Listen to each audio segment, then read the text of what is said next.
नमस्कार दोस्तों, आप सभी का स्वागत करते हैं हमारे चैनल पश्चिम बंगाल न्यूज की ओर से। देर ना करते हुए चलिए जानते हैं पश्चिम बंगाल की ताज़ा खबरें। अगर आपने अभी तक हमारा चैनल को सब्सक्राइब नहीं किया है तो जल्दी से सब्सक्राइब और वीडियो को लाइक करें ताकि हमारी सारी खबरें सबसे पहले आप तक पहुंच सके। और वीडियो को कहां से देख रहे हैं कमेंट में जरूर बताएं। बंगाल चुनाव से पहले ममता बनर्जी का 59 सेकंड का इमोशनल वीडियो कैंपेन। पश्चिम बंगाल चुनाव 2026 से पहले राज्य की ruling party Akhil Bharatiya Trinamool Congress AITC ने वैलेंटाइन डे पर शनिवार को 59 सेकंड का एक वीडियो जारी किया है। सोशल मीडिया प्लेटफॉर्म X पर पार्टी के ऑफिशियल हैंडल से डाले गए इस पोस्ट में कहा गया है कि एक ओर स्नेह है तो दूसरी ओर ढाल। सदैव पश्चिम बंगाल की वैलेंटाइन दीदी। अलग अलग कार्यक्रमों से काटकर बनाए गए इस वीडियो में ममता बनर्जी को बंगाल की वैलेंटाइन दीदी बताया गया है। उनके हाथ में गुलाब के फूल हैं। वह एक एक करके बच्चियों से मिलती हैं, उन्हें प्यार करती हैं, उनके माथे को चूमती हैं। बंगाल में 2.15 करोड़ बेरोजगार, 6 लाख पद खत्म, ममता बनर्जी सरकार पर शुभेंदु अधिकारी का हमला। पश्चिम बंगाल विधानसभा में विपक्ष के नेता शुभेंदु अधिकारी ने शनिवार को कोलकाता में प्रेस कॉन्फ्रेंस करके ममता बनर्जी सरकार पर तीखा हमला बोला।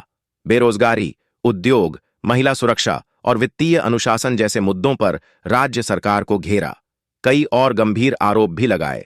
शुभेंदु अधिकारी ने साल्टलेक स्थित बीजेपी दफ्तर में आयोजित प्रेस कॉन्फ्रेंस में सबसे पहले राज्य के लोगों को महाशिवरात्रि की अग्रिम शुभकामनाएं दीं।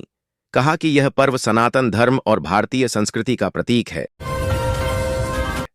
ममता बनर्जी से खींचतान के बीच ईडी ने बंगाल कोयला घोटाले से जुड़ी कंपनियों की 100 करोड़ की प्रॉपर्टीज की कुर्क।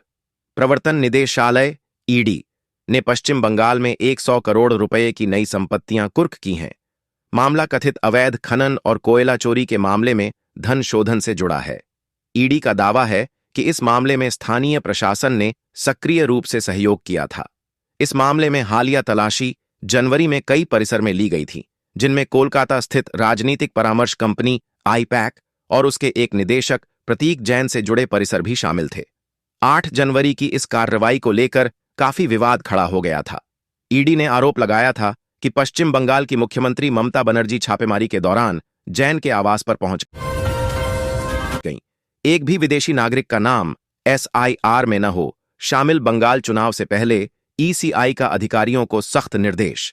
चुनाव आयोग ने बंगाल में SIR के कार्य से जुड़े समस्त चुनाव अधिकारियों को यह सुनिश्चित करने को कहा है कि अंतिम मतदाता सूची में एक भी विदेशी नागरिक का नाम शामिल न होने पाए। आयोग ने कड़े शब्दों में यह भी कहा कि ऐसी गड़बड़ी पाए जाने पर इसके लिए जिम्मेदार चुनाव अधिकारियों के विरुद्ध कार्रवाई की जाएगी। चुनाव आयोग की पूर्ण पीठ ने शुक्रवार को बंगाल के मुख्य चुनाव अधिकारी CEO मनोज कुमार अग्रवाल, उनके कार्यालय के वरिष्ठ अधिकारियों व समस्त जिला DO के साथ वर्चुअल माध्यम से बैठक की। SIR पर सुनवाई खत्म, फिर भी विवाद बरकरार। बंगाल में ममता और चुनाव आयोग आमने सामने। बंगाल में मतदाता सूची के विशेष गहन पुनरीक्षण SIR की सुनवाई प्रक्रिया समाप्त होने के बावजूद विवाद जारी है। चुनाव आयोग ने राज्य सरकार द्वारा भेजे गए अधिकारियों की सूची पर आपत्ति जताई है, जिसमें कर्मचारियों के विवरण की कमी और ग्रुप C कर्मियों को ग्रुप B के रूप में दर्शाने का आरोप है। सुप्रीम कोर्ट ने SIR प्रक्रिया जारी रखने का आदेश दिया है, जबकि मुख्यमंत्री ममता बनर्जी ने भी इसमें हस्तक्षेप किया। आयोग ने विदेशी नामों पर जिलाधिकारियों को चेतावनी दी है। बंगाल में युवा साथी योजना के लिए आज से होगा आवेदन, शुभेंदु ने बताया। चुनावी छलावा। बंगाल में विधानसभा चुनावों की आहट के बीच बेरोजगारी के मुद्दे पर राज्य की सत्ताधारी तृणमूल कांग्रेस और विपक्षी दल भाजपा के बीच वार पलटवार तेज हो गया है। मुख्यमंत्री ममता बनर्जी द्वारा बजट में घोषित युवा साथी योजना रविवार से जमीन पर उतरने जा रही है, जिसे लेकर प्रदेश की राजनीति में सरगर्मी बेरैच गई है। राज्य सरकार के अनुसार 21 से 40 वर्ष की आयु के 10वीं पास बेरोजगार युवक युवतियों को इस योजना के तहत 1500 मासिक बेरोजगारी भत्ता दिया जाएगा। यह लाभ अधिकतम 5 वर्षों तक या रोजगार मिलने तक जारी रहेगा। बंगाल में अंतिम मतदाता सूची से कट सकते हैं और 6.25 लाख नाम पहले ही कटे 58 लाख नाम। बंगाल में अंतिम मतदाता सूची से और 6.25 लाख लोगों के नाम कट सकते हैं। बंगाल के मुख्य चुनाव अधिकारी सीईओ के कार्यालय के सूत्रों से यह जानकारी मिली है। मालूम हो कि मसौदा मतदाता सूची में 58 लाख लोगों के नाम पहले ही कट चुके हैं। इसे उसके साथ जोड़ दें तो नाम कटने वालों की कुल संख्या 64.25 लाख हो सकती है। जिन 6.25 लाख लोगों के नाम कटने की संभावना है, उनमें से अधिकांश एसआईआर की सुनवाई में शामिल नहीं हुए हैं। मालूम हो कि 14 फरवरी सुनवाई की अंतिम तिथि है, हालांकि उससे एक दिन पहले ही सुनवाई का काम पूरा हो गया है। बकाया डीए को लेकर बंगाल में सियासी भूचाल, टीएमसी सरकार के साथ टकराव जारी। ममता ने कहा, हमने बनाई है कमेटी। राज्य के सरकारी कर्मचारियों के बकाया महंगाई भत्ता डीए भुगतान को लेकर बंगाल में सियासी और कानूनी हलचल तेज हो गई है। सुप्रीम कोर्ट ने हालिया फैसले में राज्य सरकार को 100% बकाया डीए देने का निर्देश दिया है और पहले चरण में 25% राशि तत्काल चुकाने को कहा है। इस पर प्रतिक्रिया देते हुए मुख्यमंत्री ममता बनर्जी ने कहा कि सुप्रीम कोर्ट ने भी एक कमेटी बनाई है और राज्य सरकार ने भी मुख्य सचिव की अध्यक्षता में कमेटी गठित की है, जो पूरे आदेश का अध्ययन करेगी। जिन भवनों का पीएम ने किया उद्घाटन, वो कहां और क्यों बने, जहां से मंत्रालय चल रहे उनका क्या होगा? प्रधानमंत्री कार्यालय और आवास दोनों का नाम बदल चुका है। आज प्रधानमंत्री नरेंद्र मोदी ने नए पीएम कार्यालय का उद्घाटन किया, जिसे सेवा तीर्थ नाम दिया गया है।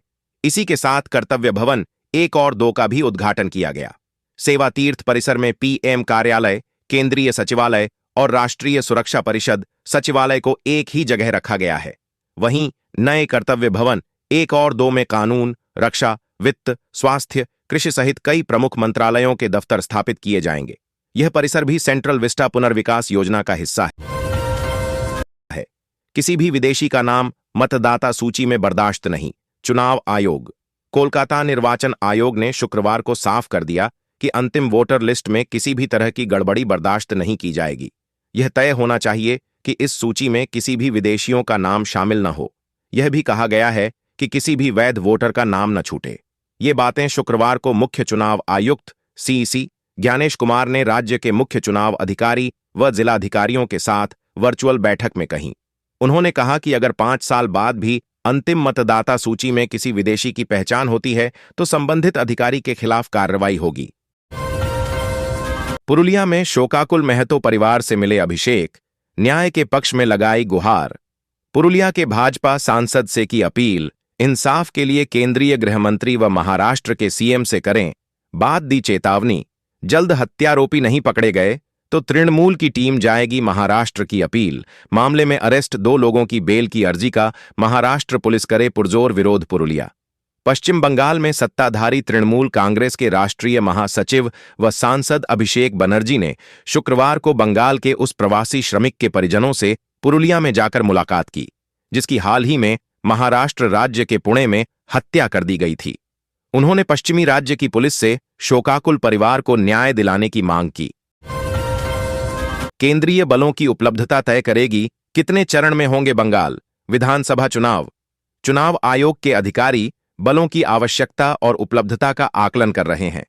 मालूम हो कि 2021 के विधानसभा विस चुनाव में राज्य में केंद्रीय बलों की लगभग 1100 कंपनियां तैनात की गई थीं। आयोग ने राज्य प्रशासन को संवेदनशील मतदान केंद्रों और संवेदनशील क्षेत्रों की तत्काल पहचान करने का निर्देश दिया है। इससे संबंधित सूची के प्राप्त होने के बाद ही चरणों की संख्या पर अंतिम निर्णय लिया जाएगा। पूरी प्रक्रिया संवेदनशील व अति संवेदनशील बूथों की संख्या पर निर्भर करेगी। बंगाल कोयला तस्करी मामले में ईडी का बड़ा एक्शन, 100 करोड़ की संपत्तियां जब्त। ईडी ने बंगाल में अवैध कोयला खनन और तस्करी से जुड़ी मनी लॉन्ड्रिंग जांच में 100 करोड़ रुपए की नई संपत्तियां जब्त की हैं। कुल जब्त संपत्ति अब 322.71 करोड़ रुपए हो गई है। जांच में सामने आया कि प्रति टन कोयले पर 1000 रुपये का गुंडा टैक्स वसूला जाता था, जिससे प्रतिदिन 1.2 करोड़ रुपए की कमाई होती थी। इस सिंडिकेट में पुलिस, स्थानीय बदमाश और नेता शामिल थे।